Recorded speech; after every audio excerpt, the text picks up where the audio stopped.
terhubung. Bismillahirrahmanirrahim. Assalamualaikum warahmatullahi wabarakatuh. Alhamdulillah, tsumma alhamdulillah, wassalatu wassalamu ala rasulillah wa ala alihi wa sahbihi wa walah wa la hawla wa la quwata illa billah, amma ba'd. Alhamdulillah, senang sekali bisa bertemu kembali di channel YouTube Magnet Rezeki. Saya doakan Anda semua mendapatkan keberkahan, kemuliaan, kejayaan, ketinggian dari Allah Subhanahu wa Ta'ala, sehingga Anda semakin dekat dengan cita-cita Anda, harapan Anda, hajat-hajat Anda, dan juga semakin dekat dengan Allah Subhanahu wa Ta'ala. Amin ya rabbal alamin. Seperti biasa di channel ini kita akan membahas tentang materi Magnet Rezeki, bagaimana menarik rezeki dahsyat dengan cara Allah. Tapi sebelum kita lanjut kepada materinya, bagi teman-teman yang belum subscribe dan baru saja menemukan channel ini, silahkan subscribe. Insya Allah Anda akan mendapatkan materi-materi yang terbaik dari channel ini. Insya Allah Anda adalah makhluk yang ajaib.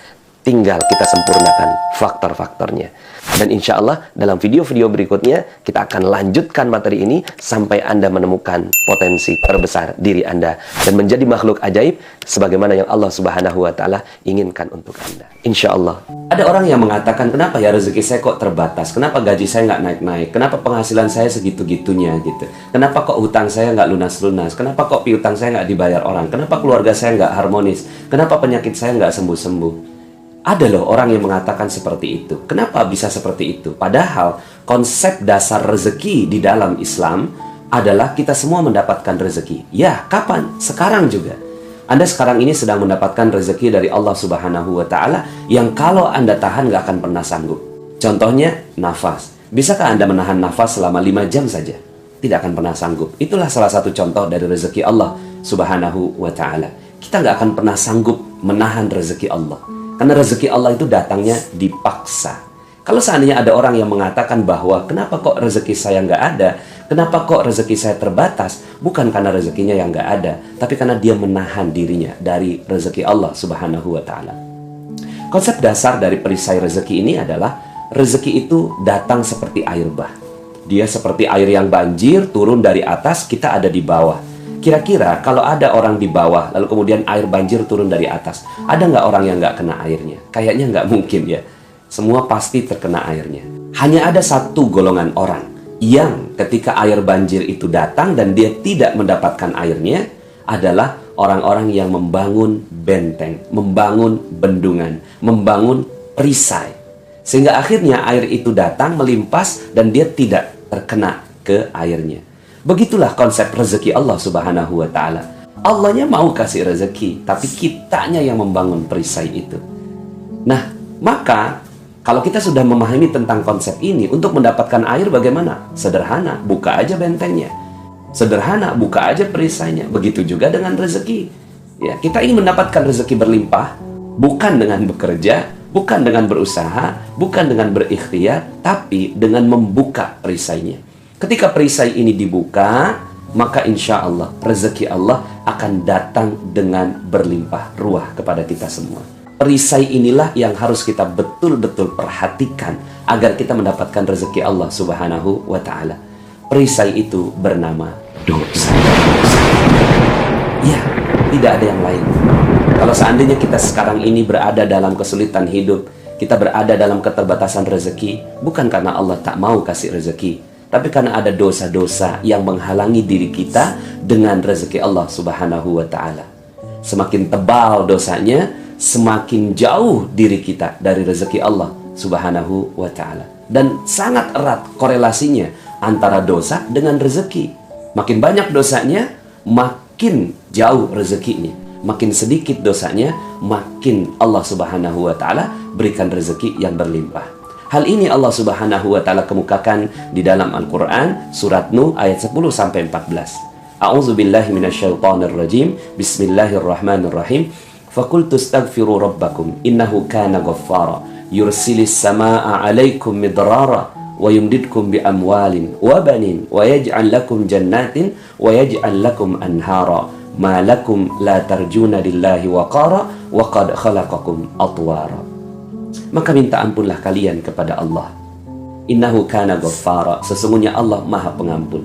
Kalau Allah sudah ampuni, maka sederhana.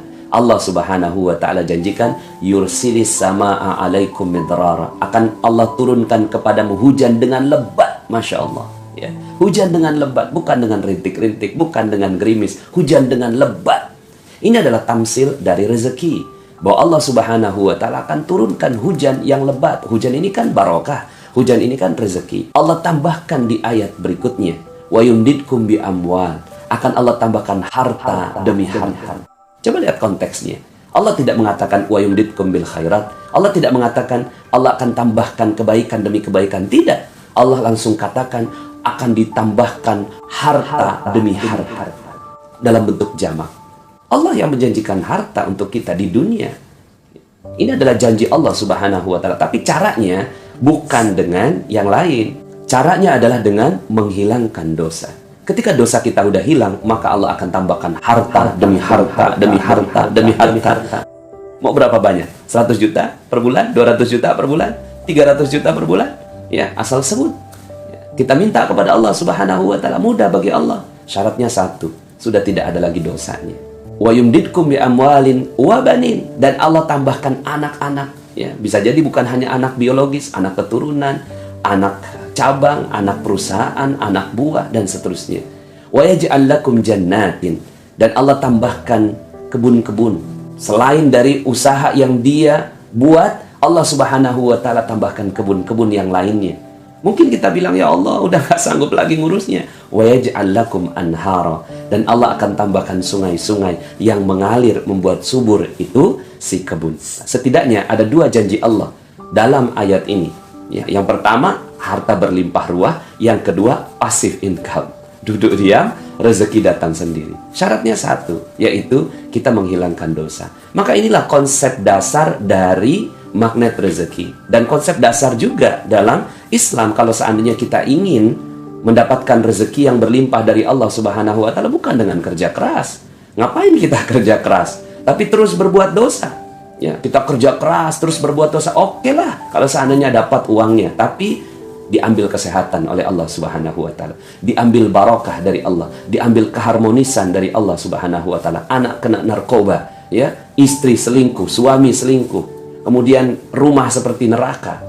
Mungkin banyak hartanya, tapi Allah Subhanahu wa taala ambil harta yang lainnya, ya. Karena kan rezeki bukan cuma sekedar harta, tapi juga banyak hal. Nah, maka kalau kita ingin mendapatkan keberkahan dari Allah Subhanahu wa taala ini, ingin dapatkan rezeki Allah ini, maka caranya sederhana, pakai cara Allah. Ya, cara Allah ini adalah dengan menurunkan perisai, menurunkan dosa.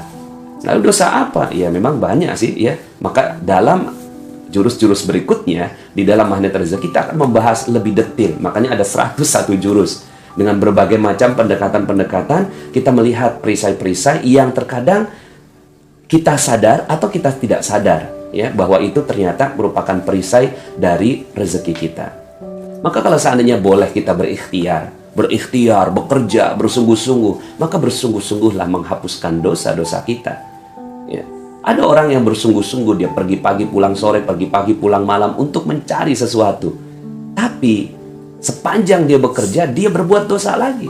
Dia ambil harta orang, dia korupsi, dia menurunkan timbangan, ya. Kemudian dia tidak jujur kepada pelanggannya dan seterusnya. Maka apa yang terjadi pada kehidupan orang ini? Yuk sama-sama kita jalankan materi perisai ini. Percaya nggak dengan konsep ini? Kayaknya nggak percaya. Percaya dengan konsep ini? Ya, turunkan perisai, rezeki berlimpah ruah. Percaya? Kayaknya nggak percaya. Percaya nggak? Kayaknya nggak percaya. Kenapa saya seperti ini? Karena memang Allah yang mengatakan, malakum la tarjuna lillahi waqara. Kenapa kalian nggak percaya? Itu Allah yang katakan. Kita nggak percaya dapatkan rezeki berkah banyak, berlimpah, dan passive income. Nggak percaya kita. Buktinya kita nggak percaya apa? Buktinya kita nggak percaya masih buat dosa. Ya. Nah, untuk menyederhanakan, ya, ada satu cerita yang ingin saya ceritakan kepada Anda semua yang menjadi model bagaimana keajaiban Allah Subhanahu wa taala datang dengan konsep perisai rezeki ini. Ada seorang nenek. Nenek ini tiap harinya minta-minta. Dia nggak tahu kalau minta-minta itu dosa. Bagi dia nikmat gitu, sekedar meminta kemudian dia dapat. Maka tiap harinya dia meminta-minta sampai akhirnya dia tahu lokasi basah dan lokasi kering dalam meminta-minta. Nah, lokasi basah itu bukan cuma sekedar di perempatan. Kalau ada ustadz ceramah tentang sedekah, itu basah, ya. Akhirnya dia datanglah ke pengajiannya Ustadz Yusuf Mansur, ya. Tapi bukan untuk ngaji, untuk jadi alat praktikum, ya. Pada saat jamaah semuanya didoktrin sama Ustadz Yusuf Mansur untuk bersedekah, dia ada di luar untuk menampung dana-dana sedekah. Sampai kemudian ketahuan sama Ustadz Yusuf Mansur, dipanggil tuh si nenek, "Nek, datang pengen minta-minta ya?" "Enggak Ustadz, enggak." "Jangan bohong Nek, banyak orang menceritakan seperti itu." "Enggak Ustadz, gini aja deh, kalau besok nenek datang pengen minta-minta, saya usir ya. Tapi kalau nenek datang pengen ngaji, silahkan deh ngaji." Besoknya tuh si nenek datang lagi, tapi udah berubah niat. Bukan lagi pengen minta-minta, tapi pengen ngaji. Satu hari ada Ustadz Yusuf Mansur, ada tuh si nenek, ada saya. Itu si nenek ngoceh aja depan Ustadz. Wow gitu ya. Nggak tahu orang yang diocehin orang sibuk. Lalu kemudian kata Ustadz, "Udah Nek, nggak usah banyak ngomong. Nih gue mau kasih duit ya. 250.000, tapi bukan buat nenek semua. 190.000 bagiin ke orang lain sebagai sedekah, 60.000 untuk nenek sebagai ongkos bagiin sedekah." "Paham?" "Nggak paham Ustadz," kata tuh si nenek. Ya, lalu kemudian kata Ustadz Yusuf Mansur, "Nas, terusin Nas, gue banyak urusan." Ya mungkin ya kalau cuma sekedar jelasin, insya Allah bisa lah. Lalu kemudian akhirnya saya jelasin pelan-pelan. "Nek, Ustadz Yusuf Mansur mau ngasih duit 250.000. Betul kan Ustadz?" Saya cari Ustadznya. "Loh kok nggak ada?"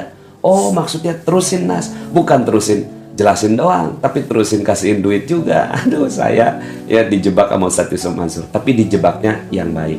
Lalu kemudian akhirnya saya keluarkan dompet saya, ada duit 300.000. Saya tunjukin sama tuh si nenek. "Nih Nek, ada duit 300.000, tapi bukan buat nenek semua.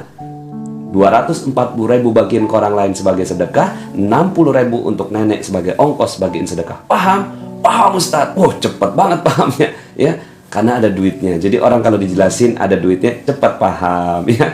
Lalu kemudian 2 minggu kemudian saya ketemu sama si nenek ini lagi. Ya, dia nangis-nangis ya, terharu. "Subhanallah Ustadz, alhamdulillah." "Ada apa Nek?" Lalu kemudian dia cerita, "Itu Ustadz, duitnya saya udah tukerin duit-duit kecil, 2.000, 5.000, 10.000. Karena komunitasnya peminta-minta, cepet habis tuh duit. Sampai kemudian ada 3 orang datang ya, Nek, ya, Nek bagi sedekah kok kita nggak kebagian, udah habis ya. Jangan bohong dong Nek." Karena didesak, keluarlah bagian dia ya, 50.000 disimpan, 10.000 ya dikasihin sama tuh si 3 orang. "Bagi 3 ya, udah habis." Pagi harinya dia melakukan seperti itu. Malam harinya lewat depan sebuah rumah, namanya Ibu Hajah Maryam. Lalu kemudian dipanggil tuh si nenek. "Nek, sini Nek, ada apa Bu Haji?" "Nggak tahu nih, beberapa bulan ini saya terus keingetan nenek." Lihat kalimatnya, beberapa bulan ini saya terus keingetan nenek. Alhamdulillah tadi pagi saya sudah daftarkan nenek pergi umroh. Alhamdulillah. Saya takjub sekali dengan kisah ini. Ya, Allah Subhanahu wa Ta'ala yang mengatur ini semua kisah. Saya menyaksikan Ustadz Yusuf Mansur ngomelin tuh si nenek. Saya menyaksikan juga ketika saya harus melaksanakan tugas dari Ustadz Yusuf Mansur. Dan 2 minggu kemudian saya ketemu sama itu si nenek lagi. Siapa yang mengatur ini semua? Sepertinya Allah Subhanahu wa Ta'ala telah mengatur kisah ini untuk menjadi pelajaran bagi kita semua. Bahwa si nenek awalnya berdosa. Ya, tapi awalnya mungkin dia nggak sadar kalau itu dosa. Ya, karena kan orang yang meminta-minta itu dalam sebuah hadis disebutkan akan datang kepada Allah dengan sudah tidak ada lagi dagingnya. Artinya dengan tengkorak saja gitu ya. Saking dihinakannya orang-orang yang meminta-minta ini. Kalau minta sekali 2 kali, it's okay, wajar. Tapi kalau meminta-minta dan dijadikan profesi, nah ini dosa. Nah, awalnya sang nenek berbuat dosa. Sampai kemudian Allah Subhanahu wa Ta'ala tetapkan sebuah ilmu melalui Ustadz Yusuf Mansur. Itu pun dipaksa gitu ya. Dipaksa untuk melaksanakannya. Sampai kemudian akhirnya sang nenek ini alhamdulillah mau melaksanakannya. Dia ngaji, dia turunkan perisainya, dia perlahan-lahan turunkan perisainya. Semasa dia menurunkan perisainya itulah Allah Subhanahu wa Ta'ala titipkan orang yang akan memberikan rezeki buat sang nenek. Coba bayangkan, ada seorang, ini saya sampai hafal betul namanya Ibu Hajah Maryam ya. Lalu kemudian sang Ibu Hajah ini entah kenapa kok Allah yang buat pemikiran bagi Ibu Hajah ini untuk memikirkan umroh bagi sang nenek. Siapa yang mengatur itu semua? Allah Subhanahu wa Ta'ala. Sampai kemudian ketika saatnya tiba, Allah Subhanahu wa Ta'ala ini memberikan kegembiraan berupa keajaiban, maka keajaiban itu terjadi. Bukan keajaiban itu terjadinya dulu, di masa ini sudah ada keajaiban itu. So, bagi Anda yang menonton YouTube ini, seandainya Anda berada dalam kondisi yang Allah Subhanahu wa Ta'ala tetapkan rezeki Anda masih terbatas, percayalah bahwa ketika kita mau menurunkan perisai kita, ketika kita mau menurunkan dosa kita, ketika kita mau menurunkan ya hal-hal yang Allah Subhanahu wa Ta'ala larang untuk kita, maka insya Allah sebentar lagi akan terjadi keajaiban bagi Anda. Maka inilah perisai rezeki. Kalau kita ingin dapat keajaiban, turunkan perisainya, maka insya Allah keajaiban akan datang pada Anda semua. Kita cukupkan part yang pertama ini. Yang penting Anda memahami konsep dasarnya, dan insya Allah kita akan lanjutkan dalam part yang kedua. Mudah-mudahan Allah Subhanahu wa Ta'ala memberikan rezeki yang berkah berlimpah bagi kita, bukan hanya di dunia tapi juga di akhirat. Saya Nasrullah, sampai jumpa dalam video berikutnya. Assalamualaikum warahmatullahi wabarakatuh. Aku udah ngomong belum perisainya itu adalah dosa.